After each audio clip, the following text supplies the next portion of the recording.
ଆପଣଙ୍କ ପରିଚୟ ଦିଅନ୍ତୁ। ମୋ ନାଁ ହେଉଛି ରାଉତ ମିଣିଆକା,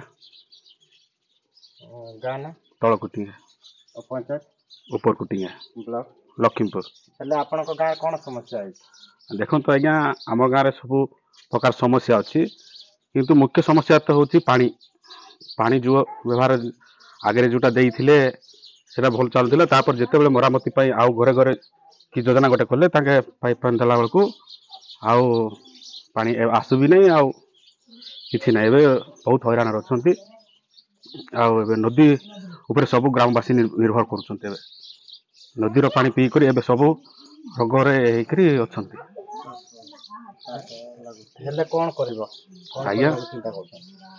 ଦେଖନ୍ତୁ, ଏବେ ଗାଁ ଉପରେ ଗାଁ ଲୋକଙ୍କୁ ନେଇକରି ଏବେ କ'ଣ କହିବୁ, କିସ୍ ନାହିଁ, କାହାକୁ କିସ୍ କହିଲେ କ'ଣ ହେବ, ସେ ଉପରେ ନିର୍ଭର କରୁଛୁ। ଆଉ ହେଲେ କାହାକୁ ଜଣାଇବ ନା ନାହିଁ?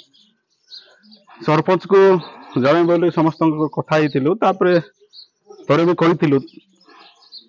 ତାପରେ ଏବେ ଆଉ ବ୍ଲକକୁ ଯିବାକୁ କହୁଛନ୍ତି, କାଲିକି କ'ଣ ଯିବୁ ବୋଲି। କାଲିକୁ କାହା ପାଖରେ ଯିବେ? ଦେଖନ୍ତୁ, ସମସ୍ତେ ବିଡ଼ିଓ ପାଖକୁ ଯିବୁ ବୋଲିକରି। ଭିଡ଼ିଓ ସମାଧାନ କରିଦେବେ ବୋଲି କ'ଣ ବିଶ୍ୱାସ କରୁଛ? ନାଇଁ ସେମିତି କିଛି ନାହିଁ। ଆଗେ ସମସ୍ୟାକୁ ଆଗରେ ଯାହା ଉପରେ ଉପସ୍ଥାପନ କରିବୁ ତାଙ୍କ ଆଗରେ। ଆଉ ହଁ ହଁ। ଆପଣଙ୍କ ସହାୟତାରେ